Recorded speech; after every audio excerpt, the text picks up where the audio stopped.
Hello everyone, this is Eagle News. I am Rose Papa Angeles coming to you from Washington, D.C. It is Saturday, November 13, 2021, here in the nation's capital. This week's stories: death toll at a concert tragedy in Texas rises to 9. The United States reopens borders and relaxes travel restrictions. Did you know that Hawaii's Ford Island is ground zero during the Pearl Harbor attack? More about that on Pacific Updates. Several stories from Correspondent-At-Large, Thomas Likness, including a study showing 8 out of 10 American adults believing false statements about the pandemic and the COVID vaccine. For Learning Curve, Phillip Toledo tells us about a high school educator in Maryland winning this year's Global Teachers Prize. Korean art exhibits in DC depict resilience and longevity. That's for this week's Embassy Files with Arlene Ocampo. Kathleen Gregorio of Color My World takes us to a car and truck show in Texas, honoring our veterans and sharing stories behind the wheel. Alyssa Ventura updates us on the Queensland border for Oceania at a glance. The Blazers started out for EBC Sports, Michael Hudson tells us about Lillard passing 17,000 career points in a win over the Lakers. Speaking of Dame Lillard, the Wizards were coming off. EJ Gonzalez reports about the Wizards off to a red-hot start, prevailing against defending champions, the Bucks. Well, in this game against the defending. Alan and Eva Basayahe take us to the Los Angeles Marathon 2021, where they get to hear from the top finishers about the joy of winning. Plus, desserts, anyone? Get ready for this week's Behind the Counter with Aika Ira's recipe for cranberry and white chocolate crispy treats and s'mores bark. Can't wait. Our coverage begins now. The fallout from a crowd surge that happened at a rap concert in Texas continues. The death toll is now at 9 after Barati Shahani, a 22-year-old college student, died on Thursday from her injuries. A 9-year-old boy is still in a coma fighting for his life after he was also trampled on during the Travis Scott concert at Energy Park in Houston. At least 60 lawsuits have been filed. Among those named in the lawsuits are Scott, singer Drake, and event organizer Live Nation. Meanwhile, after 20 months of strict travel restriction due to COVID, the United States has reopened its borders earlier this week to the joy and relief of travelers. The ban was initially implemented by former U.S. President Donald Trump in early 2020 and upheld by President Joe Biden. Although the U.S. will now be welcoming international travelers entering the country for non-essential trips, such as visiting friends and family and going on vacations, regulations will be in place. Travelers on non-essential trips will need to show proof of vaccination or a negative COVID-19 test. Unvaccinated travelers will only be allowed entrance for essential trips. Beginning January, however, all visitors entering by land will need to be fully vaccinated. November 11 was Veterans Day here in the United States, and in honor of the men and women who have served or are serving the country, EBC Hawaii Pacific takes us on a brief tour of Pearl Harbor, more specifically to the very spot that saw the most devastation, forcing the United States to enter World War II.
Let's now say hello to Thomas Likness as he tells us about a study that shows 8 out of 10 American adults are more than likely to believe myths about the pandemic and the vaccine.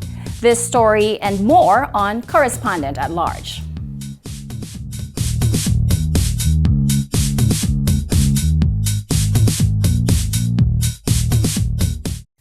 How much of what you hear about the pandemic do you believe? A study done last month by the Kaiser Family Foundation reveals that nearly 8 out of 10 American adults either believe or they're not sure about at least one of 8 false statements about the pandemic and COVID-19 vaccines. Some examples: 60% believe or they're not sure that the number of COVID deaths has been exaggerated by the government. 4 in 10 say they've heard pregnant women should not get the COVID-19 vaccine, and they believe it to be either true or they're not sure. 3 in 10 say they've heard that the vaccine has been shown to cause infertility and either believe it or aren't sure if it's true. Oh, and this one, I can't believe this myself. 24%, that's nearly 1 out of 4, either believe or they're not sure that COVID-19 vaccines contain a microchip. And 21% hold the same feelings about the myth that the vaccine will change your DNA. Again, these numbers come from a survey of adult Americans, and it's frightening when you consider the U.S. is a well-educated first world country. Other COVID-19 news: Europe can now be considered the epicenter of yet another wave of the pandemic. The World Health Organization reporting a 10% increase in COVID deaths in Europe during the past 7 days. New cases of the infection are rising as well. In the last week, Europe showed a 7% increase. Now, globally, cases rose by just 1%. We're not out of the woods yet. Vaccines still the way to eventually banish this virus to the history books. And, children are being immunized in many countries, usually in that 5 to 17-year-old age group. But in Venezuela, kids as young as 2 years old can receive a vaccine. Same thing in Cuba. And clinical trials using the Chinese-developed Sinovac inoculant are being done on children as young as 6 months. These trials are underway in the Philippines, Malaysia, Chile, Kenya, and South Africa. Pirates. They're somewhat romanticized in fiction and their portrayal in children's stories, but pirates still exist in the 21st century, and they're as ruthless as ever. They're not the cartoonish characters with an eye patch and a parrot perched on their shoulder. These maritime thieves roam the seas in major shipping lanes off the coast of Africa. It's armed robbery on the high seas. This week, several countries on the continent joined in a Navy exercise in the Gulf of Guinea. It's a simulation to rescue a ship boarded by pirates. This simulation done to keep the forces in shape so that they're ready to respond to acts of piracy. Last year in the Gulf of Guinea alone, pirates struck 195 times. How many of you work from home or had to work from home during pandemic lockdowns? And, how many of you had children at home while you're working and, they kind of interrupted you while you're trying to get your work done? Well, New Zealand Prime Minister Jacinda Ardern, she knows all about that. Ardern was doing a Facebook Live video about COVID restrictions one evening when her daughter interrupted her. Greater certainty for business. You're meant to be in bed, darling. It's bedtime, darling. Pop back to bed. I'll come and see you in a second. I'll come and see you in a minute, okay? Sorry, everybody. Yeah, Nanny will take you down to bed. Thanks, Nana. Well, that was a bedtime fail, wasn't it? But Ardern, I guess, didn't wrap things up quick enough for the youngster. Based on the health advice. Oh, it is. I'm sorry, darling. It is taking so long. Okay. I'm sorry, everyone. I'm going to just go and put Neve back to bed. because this is well past her bedtime. Thanks for joining me. I think I've covered everything that I wanted to share at this point anyway. And I've covered everything I want to share with you. Thomas Likness, Correspondent-At-Large, Eagle News. Thanks, Thomas. Bring the classroom out and let them experience the world. That's what this year's Global Teacher winner is saying when it comes to keeping today's children engaged in education. For this week's Learning Curve, Phillip Toledo reports.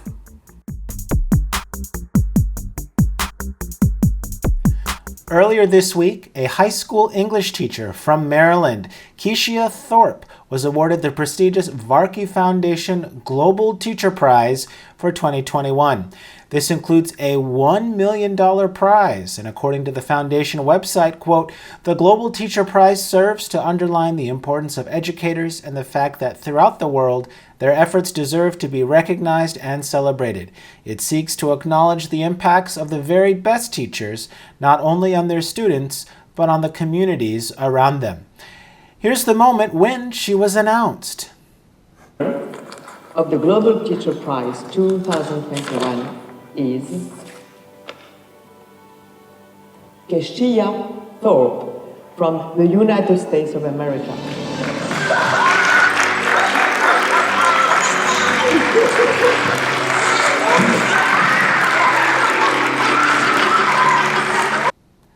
Ms. Thorpe was selected from over 8,000 nominees from across the world and is one of only 2 winners from the United States since the award's inception in 2014. According to her winner's bio, Keisha completely redesigned the curriculum to make it culturally relevant to her students who are first-generation Americans, immigrants, or refugees. This led to a 40% increase in their reading scores. She also devotes her time to develop or to help her students apply for college and fully funded scholarships, as well as her efforts to support at-risk youth athletes to obtain access to colleges and universities. In her acceptance, she spoke to how little credit educators around the world often receive. I actually get choked up because I can't imagine that someone actually see us, because for so long teachers have been underrated and we don't get a lot of credit, and we take on a lot. You know, students come to our classrooms and we're mothers, we're counselors, we're teachers, we're coaches, and I don't think that we get the shine that we deserve. She also acknowledged her diverse student base and how she and other educators handle their different needs. When you teach a diverse set of students like I do, you don't want to stick to very textbook methods, because kids kids in the 21st century classroom are not engaged through textbook methods. We have to find innovative ways and creative ways to use technology, to use real life experiences, to bring the classroom out, to bring them out into the world so that they can field trips, so they can experience the world. And finally, she also spoke to how the COVID-19 pandemic has affected educators. You know, what I think about COVID and education is that it has really shed a light on the inequities that exist in education for many students and families and communities. And so my message would be that, you know, globally, this is a crisis that we're all experiencing, and this does not take one person to solve it. It takes a collective body of individuals. On behalf of all of us here at Learning Curve, we want to congratulate Ms. Thorpe on this very special award and applaud her efforts and those of educators around the world to make a difference in the lives of their students. Stay tuned for more news and updates on all things related to education. Phillip Toledo, Learning Curve, Eagle News. Thanks, Phillip. Meanwhile, back here in the district, 2 exhibits by Korean artists are on display here in the nation's capital. These artworks speak of resilience and longevity. For Embassy Files, Arlene Ocampo has the story.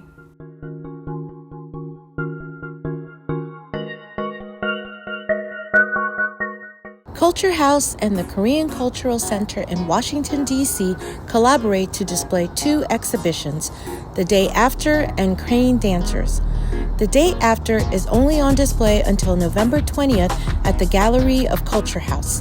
This exhibit features 6 digital video works of 3 Korean artists, Evita Sunyoung Kang, Sooyeon Nam, and Jaeyoung Yoon. These artists assess the unexpected changes that has come about because of the COVID-19 pandemic, physical, spatial, emotional. The theme of these videos include the relationship between mind and matter, relief of anxiety through the body, and the preciousness of ordinary and monotonous daily life. It hopes to provide a means to heal trauma caused by the pandemic by giving a new outlook on life. The other exhibition, Crane Dancers, is on display until January 2022 at the Avant Garden at the Culture House. Crane Dancers features a single 100-foot-long mural by Julia Chon, also known as the artist name Kimchi Juice. A local artist born in the United States, Julia is based here in Washington, D.C. Her outdoor mural is a reinterpretation of the traditional Korean symbols of longevity with a twist of colorful pop art. Visit the Korean Embassy website for more information. Stay tuned to our next report from the nation's capital. Arlene Ocampo, Embassy Files, Eagle News. Thanks so much, Arlene. Let's head over to Texas for some more Veterans Day celebrations. Jane Kathleen Gregorio takes us to this year's Honor Our Veterans car and truck show, where enthusiasts share with us their creative skills on display and the wonderful stories that come along with it. Only on Color My World.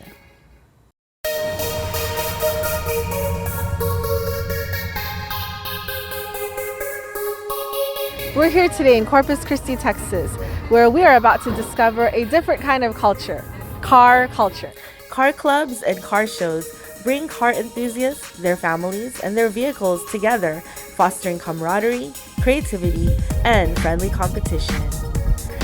As a way to raise funds to help veterans and local charities, the Corpus Christi Corvette Club hosted its annual Honor Our Veterans car and truck show with 5 trophies awarded to several classes of vehicles, from antiques and classics to hot rods, rat rods, sports cars, muscle cars, lowriders, imports, slingshots, 4x4s, patriotic, customs, and more.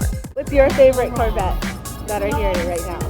The Stingrays for sure. There's a kind of a lime green color Stingray that's located over there. Everything about this car is absolutely gorgeous, and the color is just fabulous. And the passion for us is that we love Corvettes. And we get together and we go for rides and so on. But every year, especially me being as the president and I'm a veteran, we decided that we was going to put on the car show, and the proceeds would go to local veteran organizations. Well, in my case, it is taking a piece of history and restoring it for future generations to look at. They're not building any more of these vehicles, and they're getting more and more scarce. And in this particular case, this vehicle honors the military service of everybody who has served our country. And my passion is to rebuild the vehicle and make sure that it's out here for the vets. It's a 1953 Dodge M37 4x4 military cargo truck. I was able to get the vehicle and restore it back to all original condition, so it's got all original parts on it. And I've been working on it for about 4 years. It's a 24-volt system. It's sealed to run underwater, and it's just a good, robust cargo truck. What are people's reactions to it whenever they see it? The vets especially, it brings back memories, and there's lots of stories that they tell of their time that they spent in the service. Some of them have worked on or driven these vehicles, and others are just amazed at the strength of the vehicle. My great-grandfather, when he worked for Henry Ford up in Michigan, purchased this car brand new off the lot. And when he passed away in 1971, my dad and I went up to Idaho and picked it up and took ownership, brought it back down to Houston. In 2012, I took ownership of the car. It had sat for 30 years in my dad's garage, never run, never did anything. And I decided to go ahead and restore it fully and change the color to Wimbledon white and fire engine red. Rebuilt the engine, rebuilt the whole interior. bought all the external stuff that you see to add on, because when I go to a car show, I would like to take a car show to the car show. I want fathers to be able to explain the oil cans, the coolers, the outdoor movie theater speakers, all the different things that actually were a part of the 50s. And the 50s to me were the best times. I love to share history because people, if you don't know history, you don't know where you're from. And these cars, they were classy, very classy back in the day. Unfortunately, I'm not a big car person, but seeing all these cars makes me want to kind of pick up one of them. And the vibe is really exciting. The people, the crowd, that's what I'm here for with my loved ones, and just enjoying the crowd. That's what it is for me. I'm really fond of the Corvette lineups here. I'm not really into the old cars, but those newer ones, those fast looking cars, they're really fascinating to me. They're kind of making me want to go grab one myself. Well, I've been passionate about cars from a very young age, and this little guy here is part of it too. I think it's a really good family atmosphere if you can build a car with your son or daughter, and it's a lot good family, wholesome, working at home with the kids. I'm a local surfer here from Texas, Corpus Christi. Been surfing since I was 5 years old. So the theme was just natural to me that I usually have surfboards on top of it. I didn't have them today. I got my surf trophies that I display inside as well. And that's how I came up with the name the Big Kahuna. So it's a surfing theme. It's a 1957 Chevy Bel Air. Put a lot of work, blood, sweat, and tears into it. A lot of happiness working with my son. And it's just a great gratification when you finally get there and you finally get her done. So he's learning a lot about cars. I want him to be able to fix his own car. When he gets a little older, this will be his car, and hopefully he can turn it over to for more generations, his kids, to have fun with. Kathleen Gregorio, Color My World, Eagle News, Corpus Christi, Texas. One day I wish to drive one of those, sooner than later, I hope. Thanks, Kathleen. It's time for Oceania at a glance. Alyssa Ventura updates us on the condition of the Queensland border in Australia. Take a look.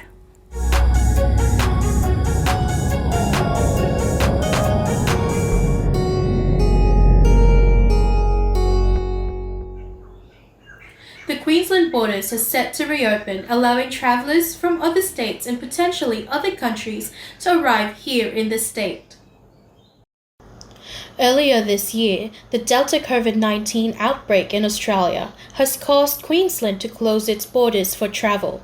Now that the transmission rate has slowed down and lockdowns in neighbouring states are lifted, Queensland is gearing up for its upcoming reopening of its borders. On the 18th of October 2021, the Queensland's COVID-19 vaccine plan to unite families was released in an aim to reunite families by reopening Queensland for travel. The plan outlines the changes of protocols in domestic and international travel to the state.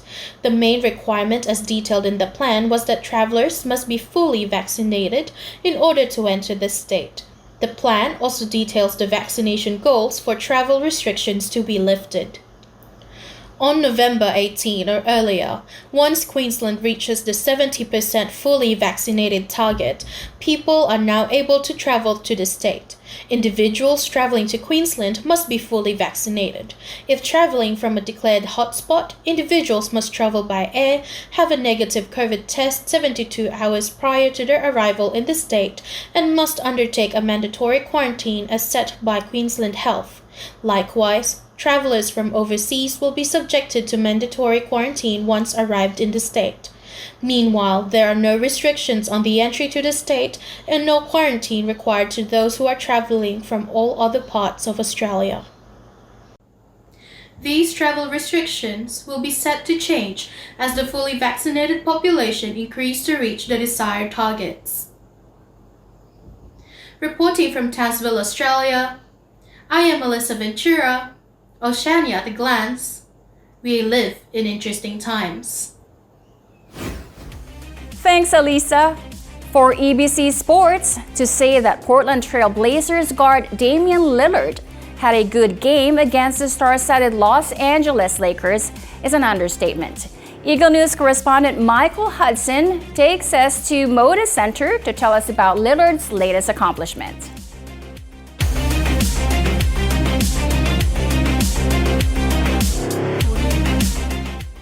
Hey sports fans, I'm here at the Moda Center in Portland, Oregon, where the Portland Trail Blazers took on the Los Angeles Lakers, and to be honest with you guys, it wasn't much of a game. The Blazers led wire to wire, being up as much as 34 points as they defeated the Lakers 105-90. The Blazers started out red hot, getting back-to-back three-pointers from star guard Dame Lillard. They closed out the quarter quite impressively, leading 36-14. Speaking of Dame Lillard, he bounced back from a difficult shooting night just the night before, leading all scorers with 25 points, eclipsing the 17,000-point career mark. He shared some of his thoughts on this historical achievement. I mean, I felt good. I've hit my first shot a few times, this season, but that didn't mean I was going to have a good shooting game. It never ends in one game. It's putting games together and continuing to fight that fight, and keeping your mind right. Came to the arena, I was just ready to play. I wasn't thinking about last night or anything like that. I was just ready to play. I thought I shot the ball better, not as good as I would have liked to for some of the opportunities I got, but I shot the ball better, saw it go in, and we got another win, so. Jusuf Nurkic backed up Lillard's performance with a double-double, scoring 15 points and grabbing 17 rebounds. Lakers forward and former Blazer Carmelo Anthony led the Lakers with 12 points as the Lakers just were not able to get anything going offensively. The Lakers were a little bit shorthanded tonight. Obviously, LeBron James has been out for a week with an abdominal strain. Anthony Davis left tonight's game with some stomach issues, and Russell Westbrook continues to struggle from the field goal percentage, only shooting 1 for 13 tonight. So we'll see if the Lakers can bounce back, but tonight was the Portland Trail Blazers night. Reporting for the Moda Center in Portland, I'm Michael, Eagle News. We live in interesting times. Thanks, Mike. In more basketball news, here in Washington, D.C., the Wizards play host to the defending NBA champions, Milwaukee Bucks. EJ Gonzalez has the report from Capital One Arena. The Washington Wizards took on Giannis Antetokounmpo and the Milwaukee Bucks in Washington, D.C. at the Capital One Arena. Although the Bucks are the defending NBA champs, surprisingly, it's the Wizards who's had a hotter start to this NBA season. The Wizards were coming off a dominating win against the Memphis Grizzlies, where all 5 starters scored in double figures for a balanced offensive performance. While in this game against the defending champions, it was Bradley Beal who led the team with 30 points, 5 rebounds, and 8 assists. The Bucks were missing Brook Lopez and Chris Middleton in this contest, so Giannis carried a heavy load and finished with 29 points, 18 rebounds, 5 assists, and even chipped in 3 steals. This was a close contest, which featured 18 lead changes, but in the end, the Wizards defeated the Bucks 101-94. The Bucks now fall to 4-6 on the season, while the Washington Wizards improved to 7-3, making this their best start in the last 7 years. The Wizards continue their hot start and have beaten some notable top teams of the East, which include now the Bucks, Boston, and the Hawks. In Washington, D.C., from the Capital One Arena, EJ Gonzalez, Eagle News. We live in interesting times. Thanks, EJ. Running a race is no easy feat. What more if your goal is to win one? In this next story, we hear from the 2 champions of the recently held Los Angeles Marathon as they share with Eagle News their sacrifices, hurdles, and sweet triumphs. Allen and Eva Basiyahe with the report.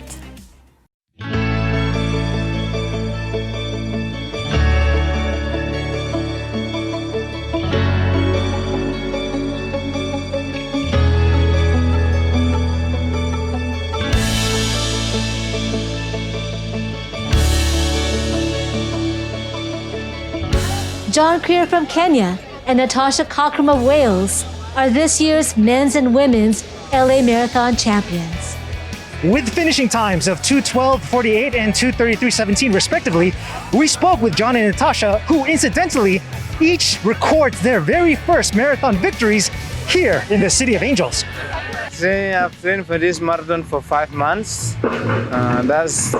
That's 3 months without speed work and then 2 months for speed work. No, I'm not tired. I'm feeling like running another 10K. Yeah. All marathons I've run, they all defeated me in the finishing line.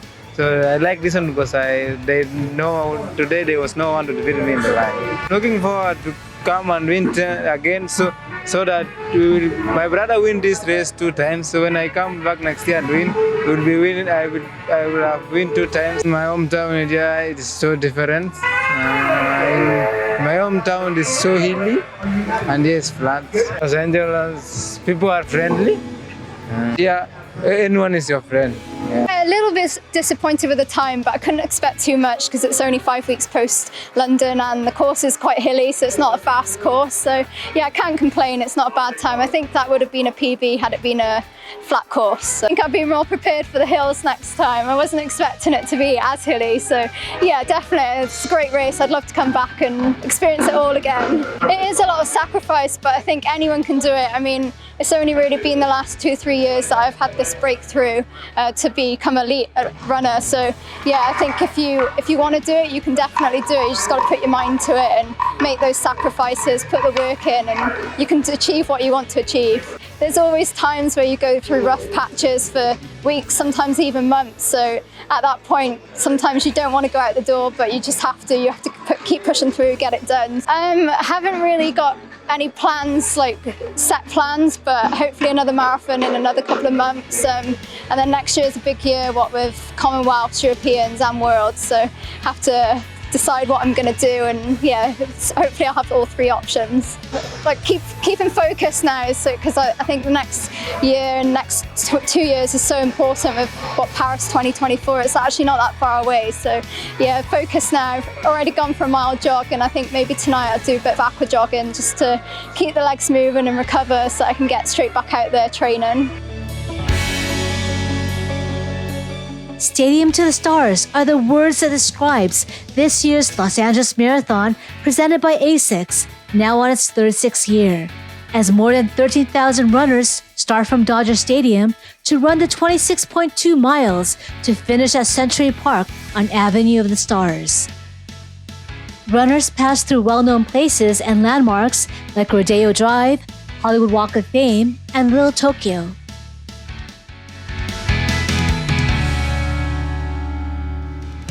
Completing 26.2 miles is no small feat. Eva, why didn't you run? Because I have small feet. Well, being small-footed is no reason not to try to challenge oneself. Because all you need to cross the finish line is to make sure your determination is big. In Los Angeles, California, Eva and Alan, Eagle News, we live in interesting times. Thanks, Alan and Eva. Tired from watching all that running? Then it's time for dessert.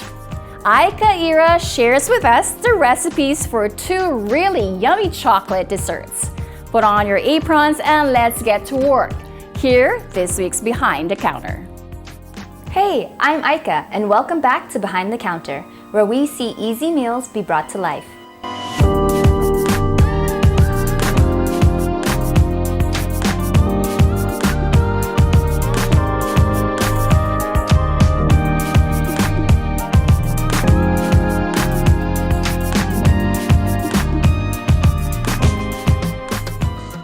This week, we're trying all things chocolate.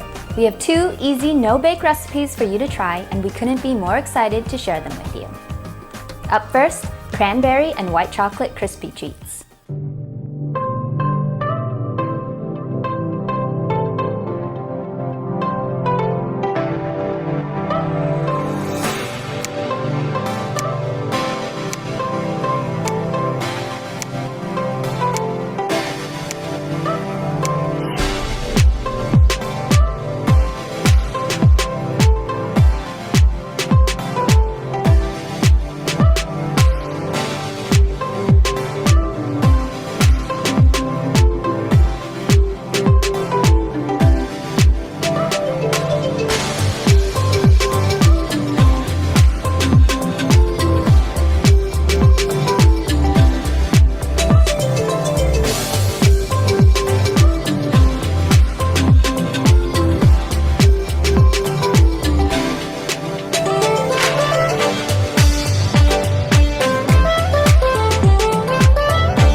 s'mores bark.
It was super sweet of you all to join us today. Check back here for full recipes, and if there's a dish that you want to try, let us know in the comments below. Catch us on eaglenews.net, on our Eagle News YouTube channel, and on our Eagle News Facebook page. Check back next week when we go Behind the Counter.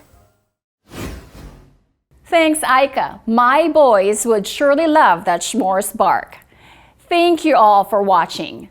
Follow us on YouTube, Facebook, and Twitter at Eagle News. I am Rose Papa Angeles. Enjoy your weekend, everyone.